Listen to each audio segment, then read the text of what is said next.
fuel economy is going to be atrocious. Although it will be interesting to see if we can match the Sequoia's fuel economy. We get probably 14, but it'll probably be closer to 11 because you're going to want to get on that V8 and hear. You think we're going to get 11 miles per gallon? I think it's plausible. Tune in next week to find out if we get 11 miles per gallon in Nick's driving in the QX80. It's a rolling V8 brick. What do you expect?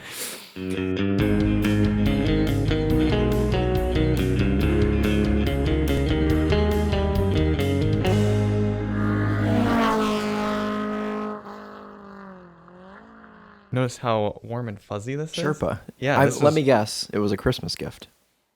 Indirectly, yes. Oh, really? But Alyssa encouraged me to get this. Really? Yeah. You bought it? Kind of. With a gift card?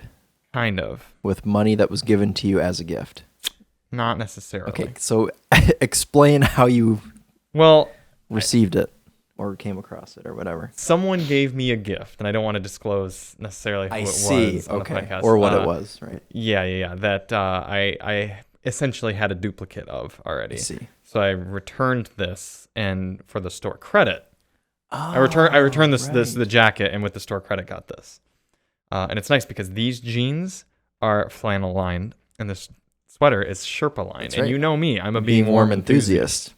Yeah. So that's the phrase of 23 is adding enthusiast to the end of everything. Yeah. Charlie is a being warm enthusiast. He's an audio enthusiast. He was a King Ranch enthusiast, but no more. You know, I still am a King Ranch enthusiast. Yeah, not as much though because you don't own one. Would it count to pay $3,000 to swap out the interior of my truck for King Ranch seats? Yeah, but that would look silly with the blue truck. Yeah, it would. And the gray dash and everything like that. Yeah. Welcome to episode 56, ladies and gentlemen. And as Chris alluded to, I have parted ways with my F350 Lariat King Ranch, because back then it was a Lariat King Ranch. Charlie's out of control, everyone. Stroke. He's completely out of control. He's buying hoopties left and right.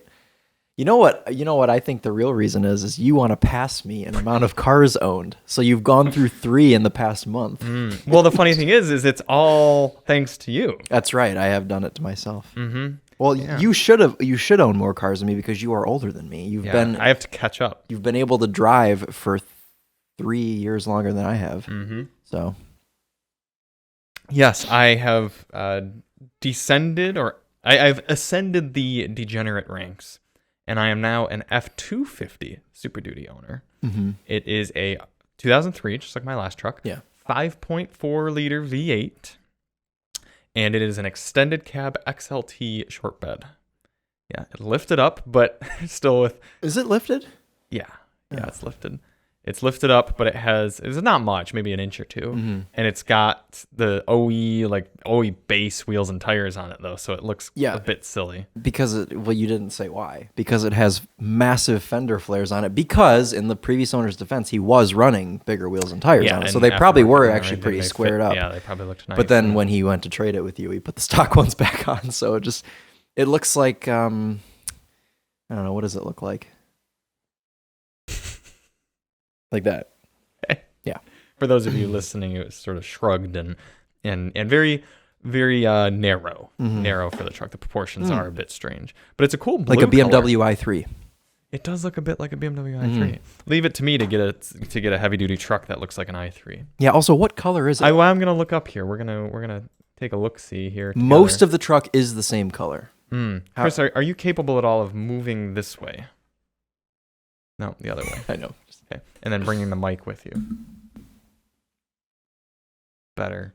Do a little bit of it. Oh, God. Okay. Yeah, that's fine. Okay. I could have...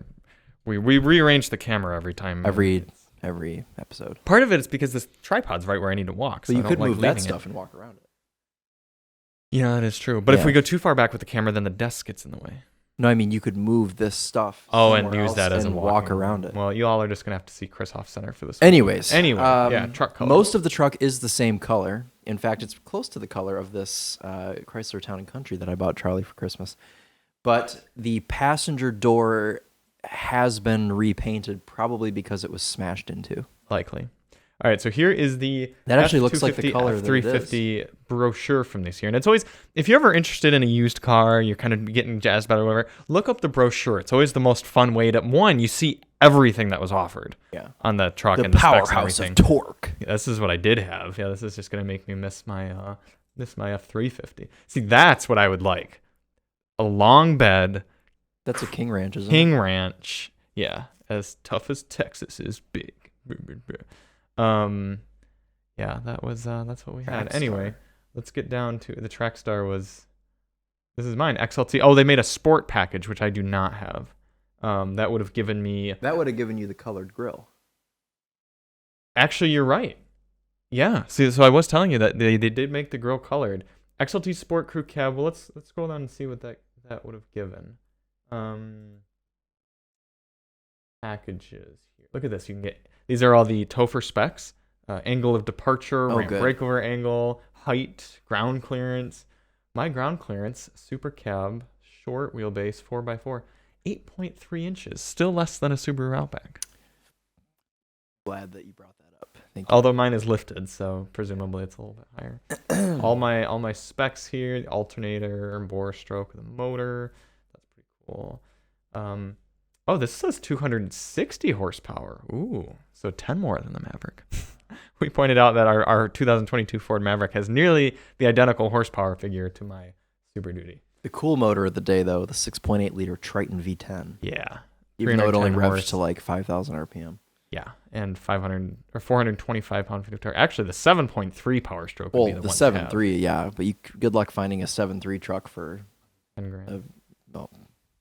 Maybe a clapped one. Yeah. Well, I think some people took good care of them because they knew that they were valuable. Yeah, I know. I mean, nice examples are well over 20. Okay, so the XLT Sport package would have given me body color door handles, bumpers and grille, privacy glass, sliding rear window, fog lamps, and bright polished tubular cab steps, chrome exhaust tip, built Ford tough hitch receiver.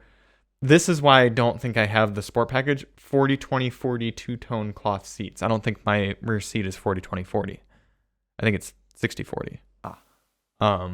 But I do have fog lamps and body color bumpers and grill and everything.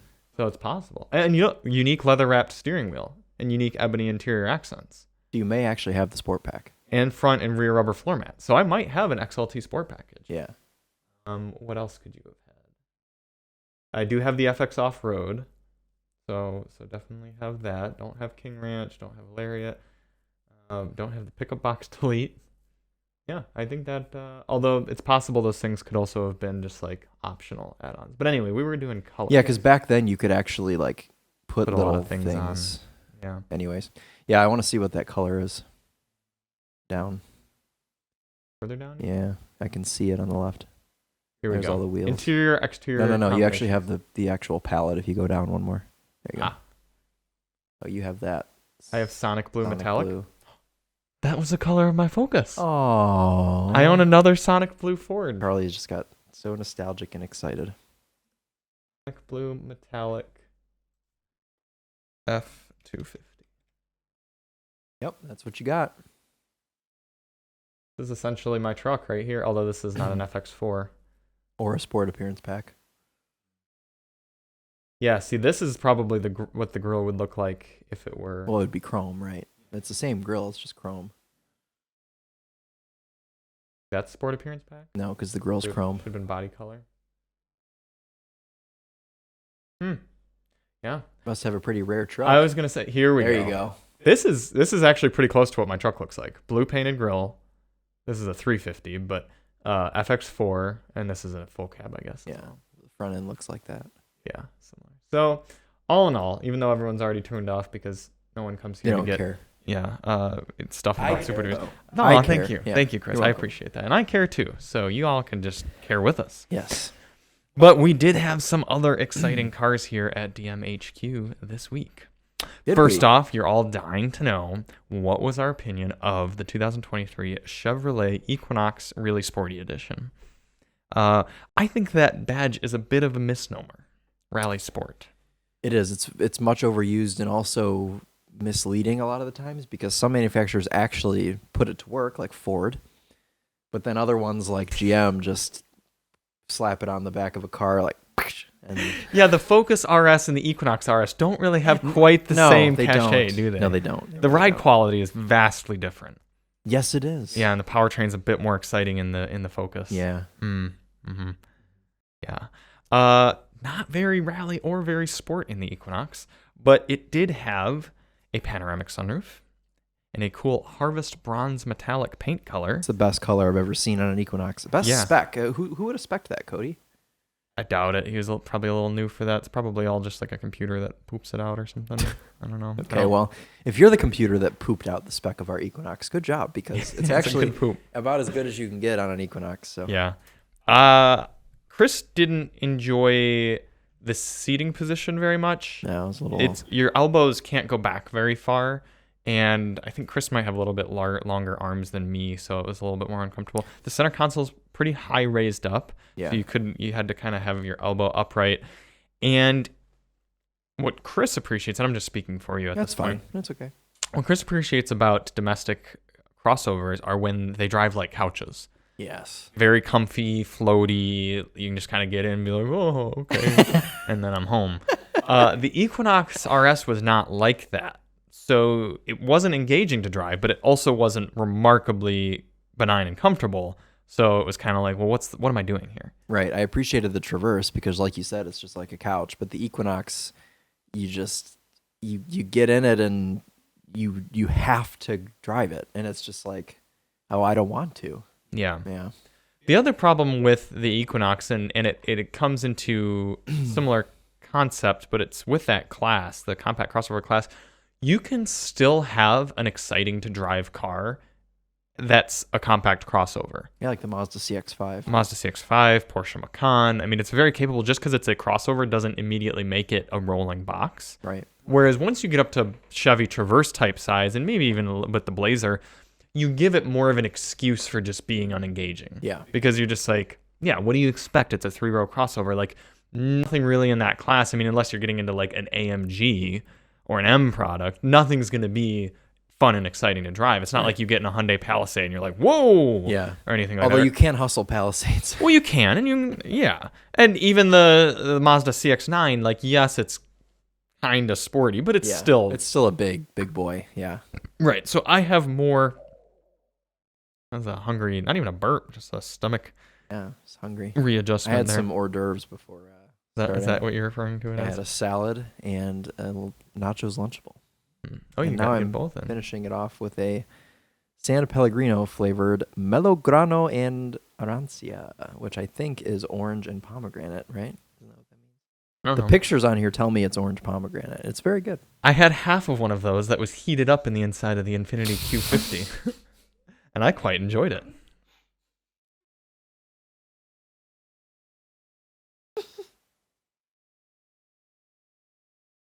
Why did you make me laugh when my mouth was full?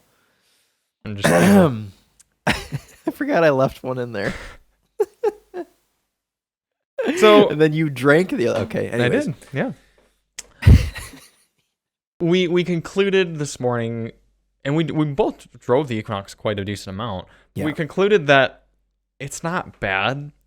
Just when you think of what else you can get at the price point, you just kind of like. You could do better. You could do more. And I kind of feel bad saying that because the Equinox isn't bad. But we had the Kia Sportage SX Prestige Hybrid that cost less, even fully tilted out. Mm-hmm. And it was more efficient, better to drive, better technology, more features, better built, cooler looking, cooler inside, nicer materials. Yeah. I mean, that's a lot of things right there that I was able to just list right off. And don't get me wrong, the Sportage is probably my top 3 in that class right now. Yeah. I mean, the Equinox, even, it's not quite as much of a dog as the base Honda CR-V. So that's something. You get a lot of features. You get the panoramic sunroof. Did the Sportage have a panoramic sunroof? It did. Okay. Yeah. I don't know. I mean, I don't even know why they market the Equinox because everyone buying it is just. Yeah, they just walk into the Chevy. My daddy worked for GM and his daddy worked for GM, and I just walk into the GM dealership and buy whatever's sitting on the lot, which is usually an Equinox. which is why it is the 14th best-selling car in America, everyone. Yeah, and we think that's a little low from previous years only because... Chip shortages. GM's been really struggling with chip shortages. So here's U.S. News and World Report's compact crossover Well, they're right list. about number one. Mazda CX-5 top, yeah. Tucson, yes, also very good, and I would have it over the Equinox because better technology, although it doesn't have a volume knob. So on the higher trims, yeah. I think lower trim Tucsons do. Yeah. Not the... I will point out the Equinox has a great technology suite. It has all the sorts of audio inputs you could possibly want, including wireless CarPlay and wireless Android Auto, and a wireless device charger. Yeah. So all really good things. So Chevy does a great job with infotainments. They really do. Yeah, they do. Yeah. The Ford Bronco Sport, I think the Bronco Sport has a lot more character than the Equinox, and that is the reason why I would take it. The Subaru Forester. I would take it, although I like the tech suite better in the Equinox. More straightforward, but the Forester feels a little dated. Yeah, but it's more engaging to drive, surprisingly, even with that lethargic motor and everything. Yeah, which is funny. Yeah, the Honda CR-V is pricey, but it feels very nice inside. It's one of the most premiums. I don't know a word, right? Mm-hmm. It's one of the nicest to be in, and higher end. I haven't been around a new CR-V yet. I'm sure we'll get one at some point. Mazda CX-50, also very cool. That's right. Charlie does not like the heavy steering in that car. Yeah, I'm not a big fan of the CX-50, but I still respect it and appreciate it. The Rogue, pretty ugly. I like the looks of the Equinox better. I like the Rogue. But I would take the Rogue over the Equinox. Toyota RAV4, I'd take it over the Equinox. You could drive the RAV4 for 500,000 miles and it'd be fine. Why is the Ford Bronco listed? Doesn't really fit into this class. No, it doesn't. Maybe the two-door does. Still a little more mid-sizey. But Kia Sportage, I would take. Let's gonna ignore the Bronco. Ford Escape, I would take, but we admit it's getting close. Yeah, the Escape is not that great. Volkswagen Tiguan. I like the Tiguan. I'd probably take the Tiguan too. Here's a good one coming up next. Jeep Cherokee. I would take the Jeep Cherokee over the Chevy Equinox for one reason. Because you can have a V6 in the Jeep Cherokee? No. That's a good reason. Okay. But character. Why, Jeeps have character. Down and catch on fire? That's the character you like? No, it's just you could do some off-roading. You feel you got the cool little you can get Trailhawk hood accents, and it's just like it's chunky inside, and like usually I don't like chunky, but when it says Jeep, I'm like, okay, this is cool. It's got a little bit of pizzazz. Mitsubishi Outlander, same as a Rogue, so we'd take that. And then they put Chevy Equinox. And I think that's actually pretty fair. We're going to ignore Jeep Wrangler because that's not the same. GMC Terrain. I think I would take the Terrain for two reasons. Okay. Reason one, it's got push-button shifting, and it's a much cleaner and easier setup than the big shifter that comes down into the big rubber shift knob that's on the Equinox. Yep. Second reason, I wouldn't be driving a Chevy. I'd be driving a GMC, which is the gentleman's Chevrolet. That's right. Yes. Okay, yeah, I guess I'd have that too. Jeep Compass listed again. That's good. No. Oh, we were talking about the Cherokee before. Yeah. Compass is smaller, right? Quite a bit smaller. And worse. Yeah. Mitsubishi Eclipse Cross. You didn't say what you'd pick. You said worse. I'd take the Equinox. Do you take the Equinox over the Compass? Even with the new revised interior and everything? That interior was nice. Yeah, it's got a nice interior. I mean, the powertrain is dreadful. I was going to say, I think driving that 2.4 around, I just wouldn't. It's so bad, and the 9-speed is terrible. But it is nice to be in, and the sound system was pretty decent. Yeah, which is why I think I'd have the Compass over the Equinox. Did you know that the Compass for 23 or 24 is getting a new powertrain completely, new engine transmission? I think so. Yeah, that should be better. Oh, it's going to be way better because the interior is great now. I think I would just get a super base cheap Equinox and then over the Compass, and then I'd just trash it. Also, quick side note, can we point out that base MSRPs for the Wrangler ranges from 32 to 82? This is the 392. 392, which is 100% worth $82,000. Yeah. Worth $1 million. Eclipse Cross at the bottom of their list. Why are there two of them? Oh, because two model 22. years. Yeah. So I think this is pretty fair. I think let's see what they say, their little blurb about the Equinox. Offers spacious seating. I agree. Which you said, yeah.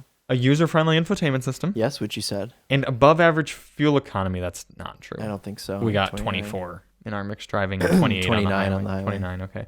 However, an underpowered engine and bland interior contribute to an overall package that trails the competition. It is bland. Mm-hmm. Bland is a good word, actually. Oh, it had received a slight horsepower boost for 2023. Really? Did you feel that? No. Yeah. either. I went and tried to pass someone at one point, and I really had to be like, oh boy. Because I was getting a lot of wheel spin when I was pulling out. Really? Yeah. Wow. Just spins. Well, because you got to floor it. I mean, if you're pulling out of somewhere in the Equinox, you have to floor it if there's any traffic coming. Mm-hmm. So then I would just get, because it would spin. Sure. It would light one wheel up. Yeah, and Chevy does this weird thing, which we talked about on last week's podcast as well, that they don't just have all-time all-wheel drive You have to set it. And I'm not going to drive around in all-wheel drive all the time because that's wasteful. Whereas you drive something like the Maverick, or which obviously is the same powertrain, the Escape or Bronco Sport, and you can see right on the dash, it'll give you all four-wheel drive, kind of get going, and then it just shifts to just front-wheel drive. And that's just so much more of a user-friendly. I know Alyssa can always be driving the Maverick, and she's never going to have to be like, it's getting a little slick outside, temperature's going down. Should I put it into all-wheel drive mode yet? No, she just drives it. Just knows, yeah. Get in and drive it. Yeah, that's a much smarter move. What I do appreciate about the Equinox, though, is that it doesn't have drive modes. I actually do appreciate that as well. Because you'd have it in sport mode so that you could roast the tires more. That's true. And I'd have it in eco mode so that I could be a saving fuel enthusiast. Yes, but people... But we were able to bridge our differences. That's right, by just driving the car. Yeah, by just driving the car. Driving it. Mm. Yep. So if you enjoy life, maybe consider something other than an Equinox. Oh my God. Do you disagree? No, Thank you. The other car we had this week, which was more charismatic, is the 2023 Toyota Sequoia Very good.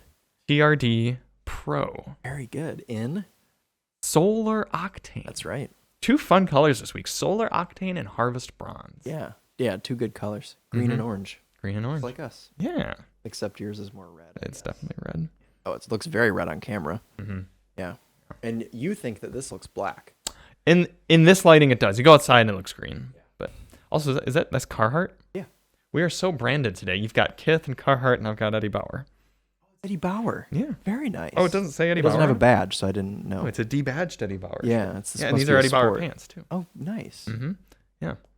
We should start getting sponsored you're for our clothes. very, very Eddie Bauer-ish as your style goes, so that doesn't surprise me. I was thinking to myself while I was driving my F-250 home that I really need to get an Eddie Bauer Explorer or Expedition or something. That would be the proper thing. Yeah. And Nathan has pointed that out, that he should get an Eddie Bauer Explorer because that's... Oh, because he's loved his Explorer so far. Yeah.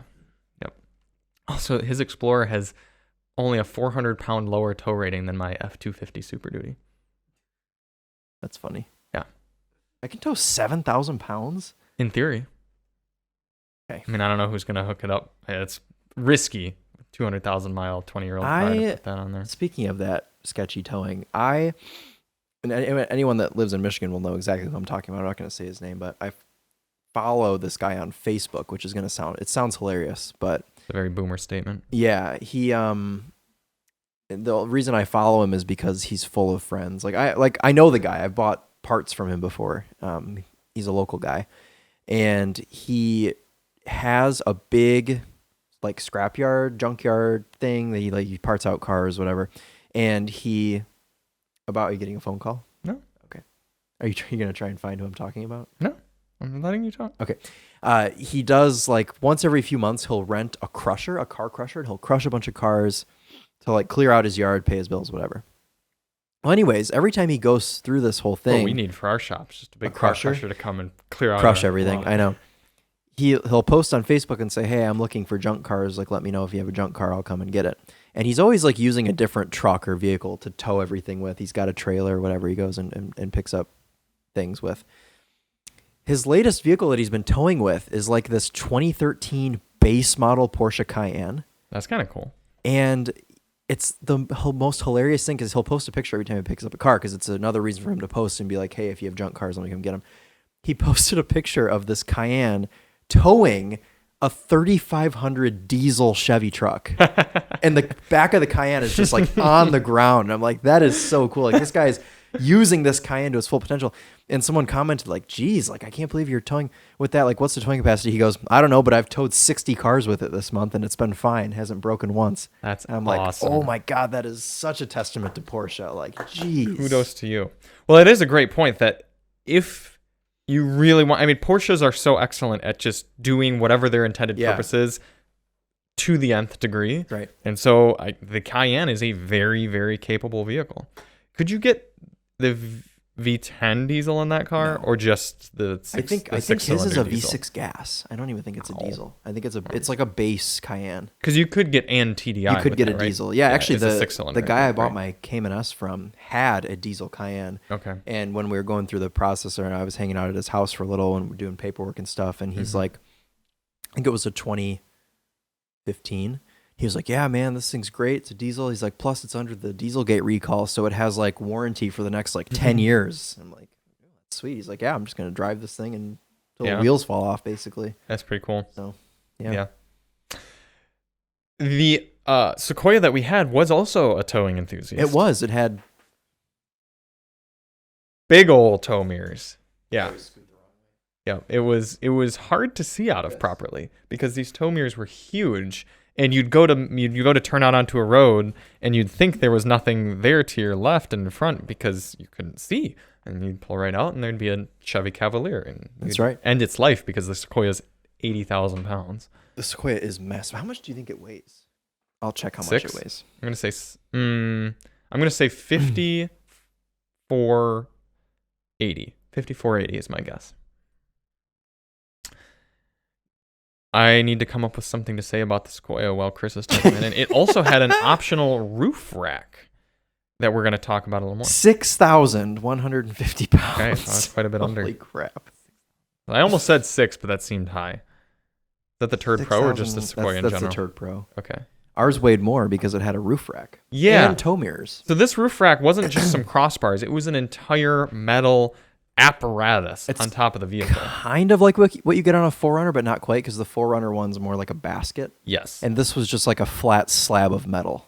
They essentially gave us a Sequoia that would be a pretty ideal spec for someone who were planning on traveling the country. Yeah, while towing a camper.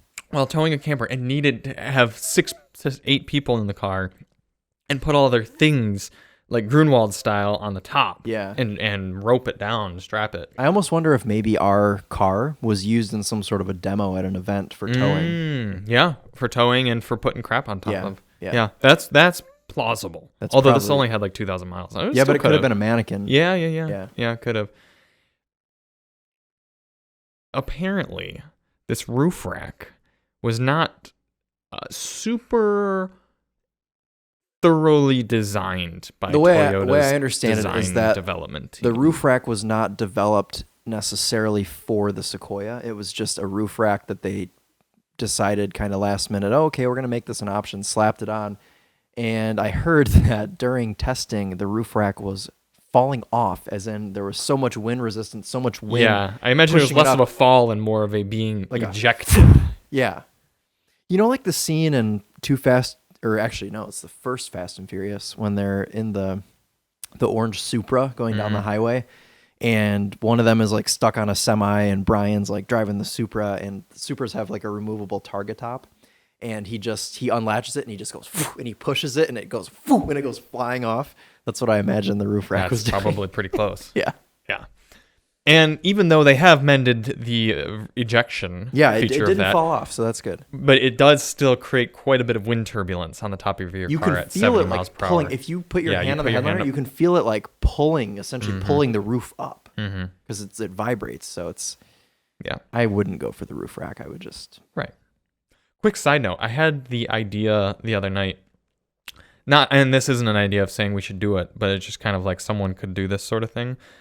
Create a YouTube channel where you do car reviews, but audio only car reviews. Like you're kind of doing it maybe for blind people or just people who only want to listen. So it's almost like a car review podcast, but not in the way that we're doing it, in that like we're recapping the car. You're actually out and shooting the video. You're like observing the car and everything. It's just audio. And and you're doing it like with audio only in mind. So you're kind of describing, like say you go into the trunk area and you're like, okay, so looks like the load height's coming up to about just above my knee. I'm about this tall or whatever.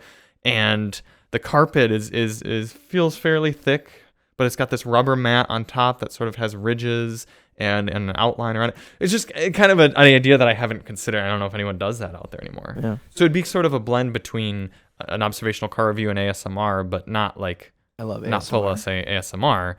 You'd just be reviewing the car for audio listeners first, and perhaps people who don't have use of their eyes. That's right. We do have a few viewers on the Winding Road channel that are. Yeah.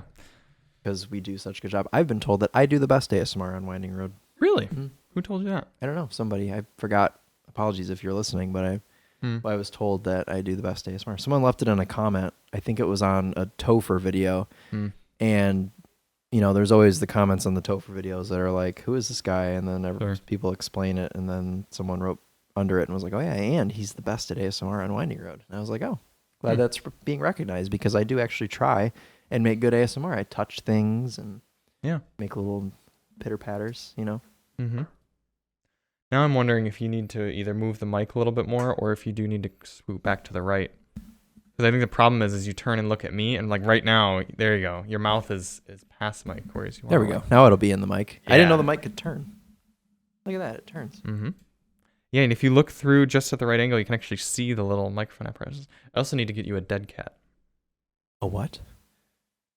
Oh, a little penis topper? Called a dead cat.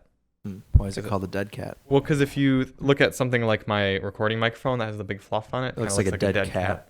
That's pretty sad. Don't you think? I guess it's less sad than a dead dog. That's true. I like cats better, but admittedly, they are a tad bit more disposable. I don't know. They just are. It's something.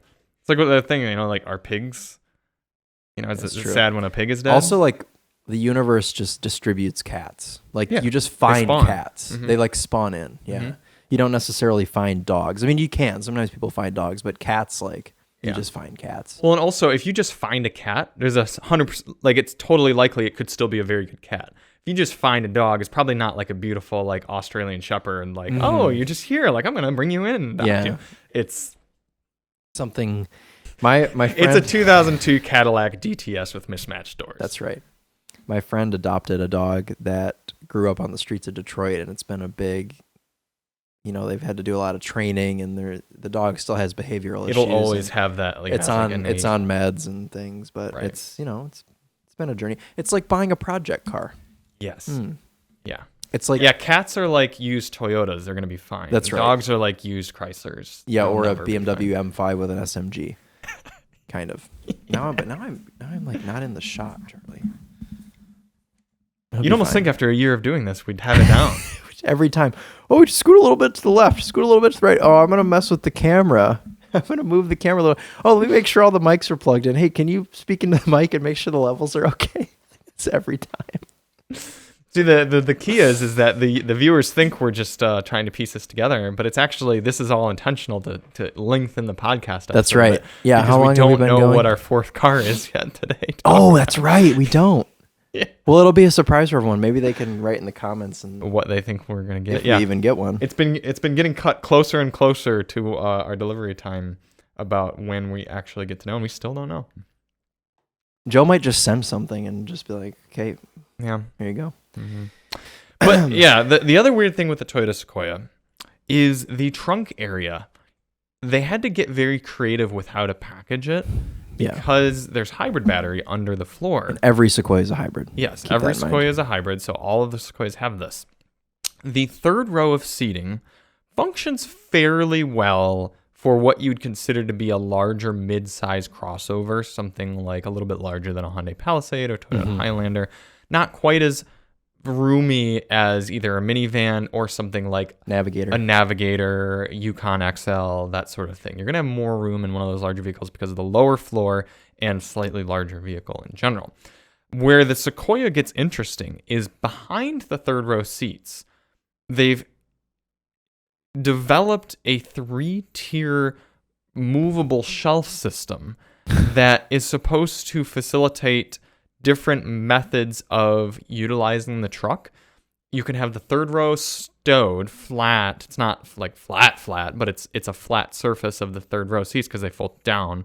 And then you can have the rear shelf mated up with the same height kind of midway through the vehicle of the rear seats to kind of create a larger kind of mid-height surface. Or you can have the shelf all the way down, and then there's sort of a 2-tier step system. Or you can have the shelf all the way up, and it sort of creates a larger area below the shelf to use. I know this is if you've never seen this, you're kind of just trying to visualize it. It is tough to visualize without seeing it in practice. It's also frustrating to use because this stupid thing is hard to get in and out, Yeah, Chris kind of summarized it well there. I didn't want to come straight out and say that, but it is... It's frustrating. There are very specific uses in which you would go, oh, this actually works much better than having a big open area like this. Like, for example, Chris transferred some fuel tanks, some gas cans, and they tucked in nicely behind the third row seat and on the shelf, and then the lift gate as it closed. But if you just wanted to do something where you just put a large thing in there, if you want to put an animal in there, it's going to be difficult to do, and it's going to require a lot of moving around and configuring. And a lot of times people just want a large vehicle to put large things in. Yeah. And the Sequoia makes that a bit difficult. Yes. And because of that hybrid battery, the floor of the third row is higher than a lot of other vehicles. You do have to be a child pretty much to sit back there. Yeah, if you're an adult, your knees are up pretty high. Yeah. Mm-hmm. So the Sequoia, especially in TRD Pro form, does certain things really well. The off-road ride is fantastic. Those TRD shocks are really great. Mm-hmm. It's got a very good infotainment system. But a lot of the things that people are looking for in that class, it doesn't do super well. It doesn't maximize your dollar. The fuel economy, even though it's a hybrid, is not fantastic. It's not super engaging to drive. The exhaust note isn't very good. And the people and stuff carrying abilities is not class leading. No. Yeah. And I don't think it looks fantastic, although I do like the looks better than the Tundra. I like the way it looks, but ours just looks silly because of the stupid tow mirrors. Yeah, and the solar octane color is cool, but I wouldn't own it. Yeah, but I do like having it for a week. I think it's cool to it's a have it for a week color. Yeah. Whereas like the Harvest bronze on the Equinox, that's a yeah. livable color. Yeah, I quite like that. Yeah. So I would give Equinox not good car status. Correct. I also don't think I'd give it to Sequoia. Yeah, it'd be tough for me just with the couple of kind of big downsides. Yeah. How much does the Sequoia start at? Like 55? Something like that. Yeah. It's a lot of Skrilla, as some people would say. Yeah, I think their whole thing is like, oh, standard hybrid, but if they weren't to make a standard hybrid, then you could actually get kind of like a more usable rear space with the car, because I mean, like, not every Tundra is a hybrid. So no, and I've driven the normal iForce Tundra, and it works really well. Yeah. It's just like driving an F-150, because F-150s aren't all hybridized or anything. It's just twin turbocharged V6. Like, it works well. Yeah. Plenty of power. Mm-hmm. Yeah. Yeah. And I would so much rather give up a mile per gallon in all sorts of driving in exchange for... It's not like it's helping you that much. We were getting 14 mpg in the Sequoia, I mean, on average, so... Mm-hmm. And you were getting on it here and there and stuff. I know, I'm sure you could baby it and get a little better, but still, I mean, if you have it, you might as well use it. 14 mpg. The one thing I will applaud Toyota on, I think I said this with the Tundra too, is regular fuel is fine with that motor. That was nice. Yeah, at the end of the week, I was able to fill it up for like $50. Yeah, so definitely better than if it were premium. Well, yeah, it would have been like 80. Yep. Yeah. So this week at Daily Motor Headquarters, we have the Infiniti QX80. I have never spent time in an Infiniti QX80, and the closest I've been is the Nissan Armada, which I distinctly remember was like the first press car we had when we got this building. Because I remember I was hanging out here with my buddies, and we were like getting all my cars put in here and everything, and you came with the Nissan Armada, and you backed in and you like piss revved it inside the building because it's a V8. So that's like, oh, and then you know what? I took that Nissan Armada down to Ohio to go to a new junkyard that I had never been to. So that's my memory with the Armada. Not that matters to anyone, but... Well, it's funny you bring up the Nissan Armada because I forget about that car a lot. Me too. And it's actually a really good used car to keep in mind. The Sequoia kind of is as well, but the Armada is a bit cooler and a little bit smaller, but it also has more presence and kind of a cool cachet. So does the QX80. But, for example... We were over at Alyssa's family's house, one of their houses over Christmas break, and like an uncle or something like that, someone extended family of hers was talking to me about cars, and he said, well, I'm planning on buying a Nissan Armada. And that actually kind of surprised me because Alyssa's family is a little bit more like country. They're kind of like that he would have said Ford Expedition. Yeah. Or Tahoe or something like that. I've been like, yeah, okay, whatever. But when he said Nissan Armada, I was like, oh, yeah, that's actually a pretty good choice because they've got 3 kids. Yeah. They do some towing, and it needs to be a reliable but kind of cheaper used car. And that's a really great choice. You got a naturally aspirated 5.6 liter V8 that they've been pooping out forever. Parts are going to be all over the place. All sorts of mechanics are going to know how to work on them. Infinitis and Nissans are pretty straightforward to work on, especially those NA ones. And it's going to be pretty bulletproof. And I was like, oh, that's actually probably a really good call for you. And he was like, yeah, I didn't really know too much about it or whatever, but like came across this deal or something that seems good. I was like, cool. I think you'll be happy with that. They're kind of cool. So, all right. Well, if you're Alyssa's family member, good choice. Yeah. I think his name's Brandon. Yeah. I thought about describing who it is like you always do to say exactly how it fits in your family tree, but I'm not going to do that. It's okay. They get enough of that from me. Yeah. Don't need that from you too. Mm-hmm. But the QX80 is one of those cars that, and it's been a few years since I've driven one, but if I remember correctly, it's kind of hard to recommend as a new car just because it's getting a little more old. The features they don't work as well together, everything. The fuel economy is going to be atrocious. Although it will be interesting to see if we can match the Sequoia's fuel economy. We get 14, but it'll probably be closer to 11 because you're going to want to get on that V8 here. You think we're going to get 11 miles per gallon? I think it's plausible. Tune in next week to find out if we get 11 miles per gallon in Nick's driving in the QX80. It's a rolling V8 brick. What do you expect? We didn't do that bad in the Armada, did we? Probably. Jeez. Okay. Yeah, we'll see. Hopefully it doesn't take premium. It shouldn't, but also it's a luxury car, so it might. Yeah. And we'll have the Bose sound system, which if I remember correctly is not very good in that car, all things considered. That's unfortunate. Yeah. I was looking forward to... The problem with having Volvos, okay, is you drive a Volvo for a week and you're just like, this is the best thing ever. I never want to get out of this. Mm-hmm. And then you get into something else and the sound system is just dreadful. Even if it's a decent sound system, you're like, this sounds horrible. Yeah. Like, what did we have right after the Volvo? There was a... wait. Was that last week? Did we have the Volvo last week? Yeah, I think so. Yeah. So then I get in the Sequoia, which, like, it's an okay sound system, but I'm just like, oh, this is terrible. Yeah, definitely no Volvo XC90 Bowers and Wilkins. But anyways. I guess we could look up and see what color our I think it's gray. I think I already looked at the Monroney. Did you? Yeah, I think it's the same spec as the Q50 that we had. The Sensory? Is that the new like spec they've been trying to push on everything? Mm-hmm. Yeah. I think it's the gray with the peanut butter interior. Okay, let's see.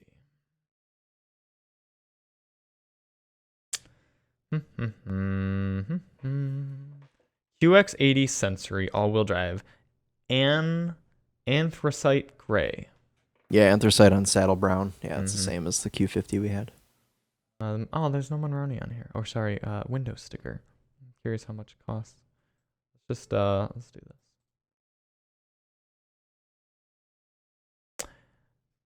MSRP, at least for this one on Google, 87. That's a lot. And look at this. MPG City 13.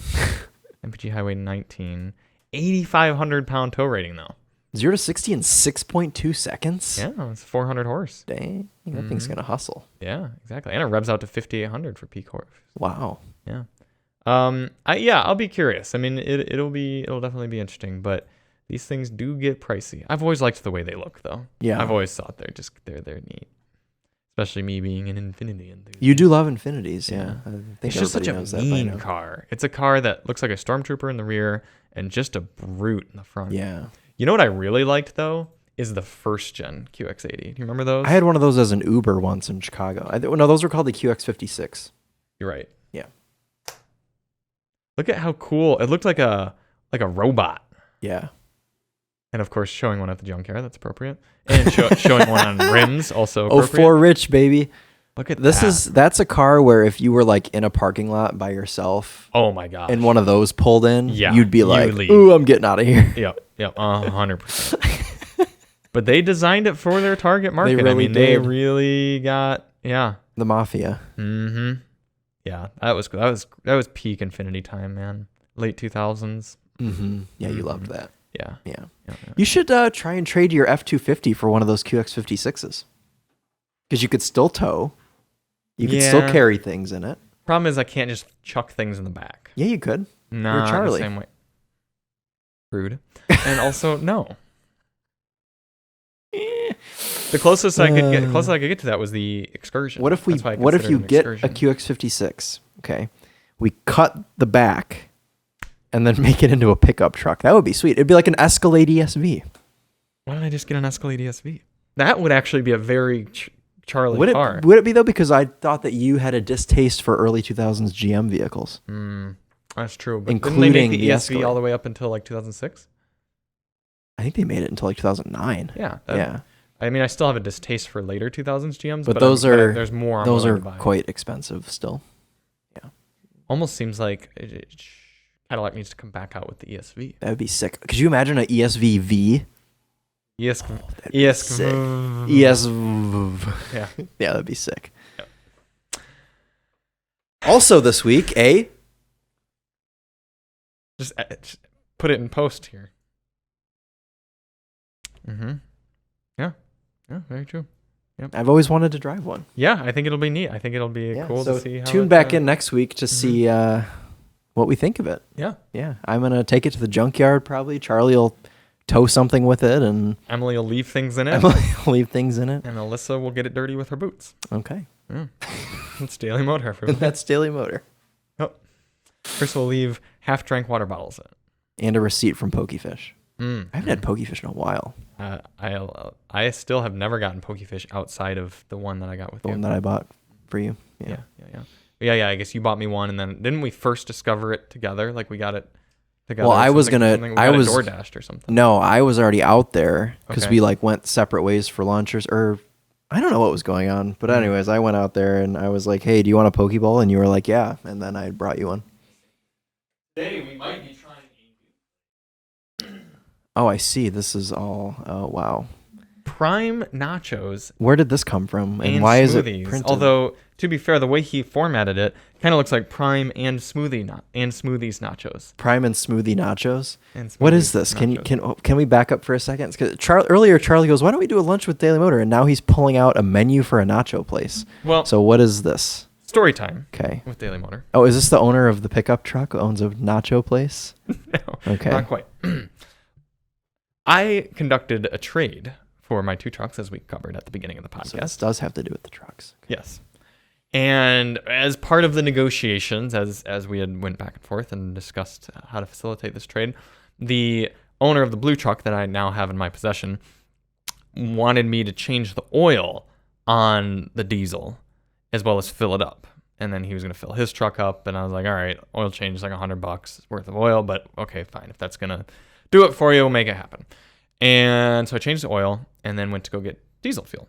Well, I had looked up where the cheapest diesel fuel is around here, and like the station you and I went to the other week, that's like $5.40 a gallon. Jeez. Well, the Sunoco down the way here on Ecourse Road, $4.30 a gallon. So almost $1 cheaper? Yes. So that price saved you like $20-$30. Yes, Jeez, specifically okay. $20. So I went to the Sunoco that I'd never been to down there, and I knew it wasn't that sketchy. I knew this gas station was like one of the better ones on this very sketchy road that we live near.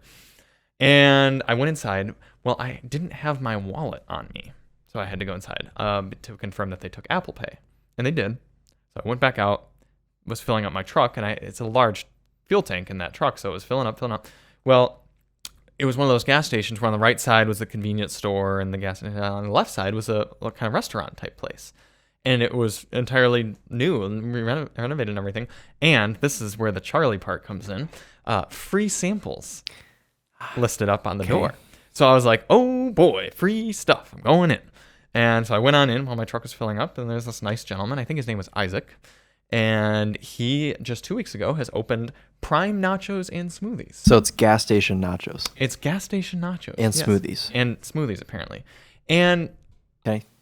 Well, wait here. I did, admittedly, if you're listening, Isaac, find it a bit strange to open a restaurant that markets itself primarily as a nacho place, because nachos are kind of one of those things that like they're always kind of like just the cheap option. Like you can make it at home, it's a very simple sort of thing. Unless it's like on a college campus, it seems a bit strange to have like nachos, a place that leads with nachos. Yeah. But he does do other things. He does tacos. These smoothies, drinks, fresh made lemonade, that sounds bubble good. teas, desserts. Heavenly Pound Cake is one of his desserts. And then you have value combos with hamburgers, apparently, chicken strips, wings, nuggets, chili, and nachos and loaded there's fries. the nachos. Okay. Yeah. So he offers a lot of things. But I just find it strange that you're marketing yourself. Like, if you read Prime Nachos, you'd go, I don't really want nachos. And you'd move along. I think maybe it's a differentiation technique. That's what Alyssa pointed out as well. She's like, there aren't many places places that do it. So even if nachos aren't necessarily his main thing, which they probably are, because it looks like... Yeah, he's got a whole page devoted to them. Not just little fries, right. So it's probably more of just like I want to stand out, is what I would guess. And I will point out, I had some of his chips and salsa, the sampler that he gave out, and they were really good. Oh, like it fresh was very salsa? fresh salsa, and the chips had they were very salty, but they had like a kind of a... Like a lime. A little bit, yeah, the oil tasted really good or whatever. So if you're in the general Ypsilanti, Ann Arbor, Michigan area... Are we eating this today? I think we should. Okay. Unless you're really... unless your Lunchables was too similar to that. But well, I just won't get nachos. I'll get something else. Right. Try out Prime Nachos. We haven't tried all their food yet, but tune in maybe next week and we'll... Are you gonna try the Motor City Surprise? What is it? I don't know. It's a surprise. Does it really not list what it is? It does. Okay. Peaches, blueberries, strawberries, bananas, ice, almond milk, sugar, and caramel.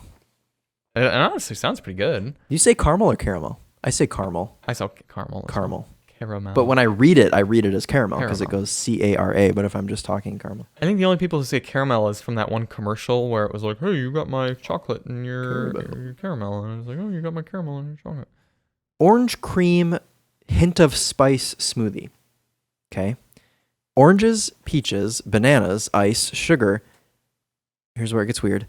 Cottage cheese, hot sauce, almond milk, and vanilla flavor. I will point out it's one of those things that us as like just generic white boys are probably like, whoa, that's a little too much for me. But that sounds like a Mexican style because they who like are the enthusiasts tahini. of flavor. Yeah. That's probably pretty good.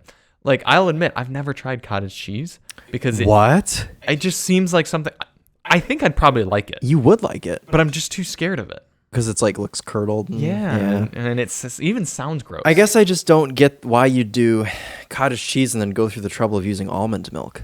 Like, why wouldn't you just use regular milk? I don't really like almond milk. Maybe it's a flavor thing. I am still lactose intolerant. I was gonna say I had a lactose intolerant phase. Yeah, but I eat milk. I eat cheese. I think that's just a Gen Z. If you're a Gen Z, at one point in your life, you either have to be lactose intolerant, gluten intolerant at some point in your life, or go through some sort of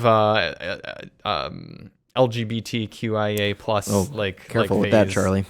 It's just a thing. It's like the new goth. I had to eat rice cheese I didn't have to, but I did. If you wanted it was the to most have cheese, disgusting thing ever. But also during that time, I drank almond milk. But now there are better alternatives like oat milk. Oat milk is excellent, but also so is regular. Soy milk's been around for decades. I know, but that's like millennial and boomer milk. Oat milk is the way. Have you ever had oat milk? Yes, I've had oat milk. Yeah, isn't it superior? Well, it's superior. How do they even make superior? How do they make almond milk? Well, they take almonds and they squeeze water through them or something. Is this the same thing with oat milk? Wouldn't you assume that? No. I'm checking. I'm asking as someone who'd like to be enlightened. That's good. No, you should check. Sassy. I'm gonna go and see if we have a new car yet. Okay. You can keep talking. I'm thinking that the Caribbean, is it Caribbean or Caribbean? I guess you could say it either way, couldn't you? Caribbean cruise. Mango, apple, pineapple, banana, ice, coconut, sugar, and vanilla flavoring. No mention of almond milk. So I wonder if, and that's the only smoothie that doesn't mention almond milk. So I wonder if you get regular milk in that one. Probably can. He probably does the almond milk for flavor. Yeah, probably. Yeah, because like I've learned this with my cousin having a cookie shop. Oh yeah. She puts almond extract in some of her cookies. Joe Brindley is calling me. Very good. Okay, ladies and gentlemen, we're about to find out what car we're gonna get. This week at Daily Motor, we are driving. I feel bad for Joe, dude. I know. That you could hear it in his voice like that. I know, yeah. We will be driving the 2023 Hyundai Palisade Calligraphy. Oh, it's a calligraphy. Yeah. Oh, great. So it has Or it's an XRT, but I think it's a calligraphy. I hope it's a calligraphy. I think it's a calligraphy. Yeah. Yeah. Is that has a Harman Kardon? Yes. Yeah, and it's like a B. I think it's pretty because in typical Hyundai fashion, it doesn't have any power. Yeah, I think that's what it is. Yeah. And do you still want to talk about this menu? No, it's okay. We're switching gears from Prime Nachos to the Hyundai Palisade. So I just need to... Yeah, you need to time yourself second, out. but I've always liked the Palisade. Me too. And it's refreshed for 2023. And actually, longtime listeners of the Daily Motor podcast will know that Chris and I have already driven this new Palisade, and we've discussed it before. But it's always good. We get spoiled in being car and driving enthusiasts and everything. We get spoiled by getting to go to some of these events where they take us and they wine us and dine us. They put us in ideal driving situations to experience these new cars. And we often have fairly good opinions about them, but it's always good to get them back in our usual stomping grounds and be doing things like putting gas cannons in the back and skis and French fries filling up the interiors so that we kind of know what is this car really like to live with. And so it'll be good to have that with the Palisade. Last time we had a Palisade on loan, Alyssa and I did a live drive with it, and she didn't fit in the driver's seat very well. She said the seat didn't go up high enough. Okay. And that surprised me because Palisade's a mommy mobile. It is. Some moms are shorter. How tall's Alyssa? A little 5'1". Yeah. Mm-hmm. Yeah, so it'd be interesting to put Emily in the driver's seat and see if she feels Emily the same. sits a little further back. I think she'd probably be okay. But it's not a back issue, it's the up. Oh, the up, right. The seat did not go high enough. I see. Sorry, that Yeah. went over my head. Okay. Okay. Yeah, no, I'll have to put her in there and see if she can see out of it. Pop her in. Yep. Drop her in. Yep. But yeah, no, I've always liked the Palisade. I've actually spent time in a Palisade because we had one. We had a 22 or a 21 maybe. It might have been a 21. Yeah. Yeah. I remember reviewing it during the winter. Mm. There's a review up on the channel, a solo review of one of my earlier appearances on Daily Motor. Yeah. You have any Copart cars for us? Let's see. It's always my favorite part of the podcast. Although I think I've been slacking with Copart. Well, the funny thing is when you're slacking with Copart, it means you've been doing your job, like your real jobs. I've got two. Okay. I've only got two, and they're both GM products. Hmm. So I don't know that you're really going to enjoy these too much. Okay. Yes, and I have been doing my job. Bless you, or excuse you. I have been doing my job because I edited 6 videos on Saturday or Sunday, actually. Busy boy. I keep thinking it's Monday because my Yeah, body is trained to be when I'm sitting here recording the Daily Motor podcast. It's Monday. Look at this 2020 Highlander Hybrid LE in Toronto. That would be a great pickup. Yeah, but you can't buy. Well, you'd have to import it. Oh, look at this run and drive. Which you minor probably dents and scratches. could import that because we have these in America, so you just have to. But it'd be a lot of paperwork, Charlie, to import it. I'm just saying that this is kind of a cool. Wonder why it's here. Probably a flood. Wouldn't that be primary damage flood? Oh yeah. Oh wait, permit rebuilt unfit. Oh, Title is interesting. pending from seller. That must Permit be a branded rebuilt Canada marked thing. for unfit title, but title group is clean. I'm I gonna don't know. guess that it got a Canada's salvage weird. title and someone rebuilt it, and then when they got it inspected, it probably didn't pass inspection, so they're just running it back through the auction. Fair enough. Cool. So that's what I would guess. All right, give me a number. 598 355 41. This, ladies and gentlemen, is a 2002 clean title Pontiac Firebird. I don't know why I was even looking at this, and I don't know why I saved it either because it's a V6 automatic. Ew. Well, it's maybe because it's buy it now $1,500. Yeah, I was thinking But it'd be a good parts car because parts on these are actually worth a lot. The Really? taillights on this car, yeah, it's like a $300-$400 set of taillights. Yeah, the back is in great shape. Yeah. How many miles? Oh, 147. Bless you. Team interiors are just so woeful from that age. I know. Yeah. Someone wants this black leather interior though. You know they do. Someone that has a car with cloth. Ugh, and these literally these. That looks like a buttons just ugh. It looks like a Little Tykes Yeah. panel. Yeah, it does. T-tops though, those are worth some money too. Okay. And the other one is a car that I was considering bidding on because I thought it would maybe just be like a really usable vehicle. Okay. It just had a deer hit, so not super damaged. 691 143 62. Oh no way. 2008 GMC Yukon. It's not very damaged. I was looking at the auto check and it hit a deer. So it looks like it just needs, basic body panels. I don't think there's any frame damage. Mm-hmm.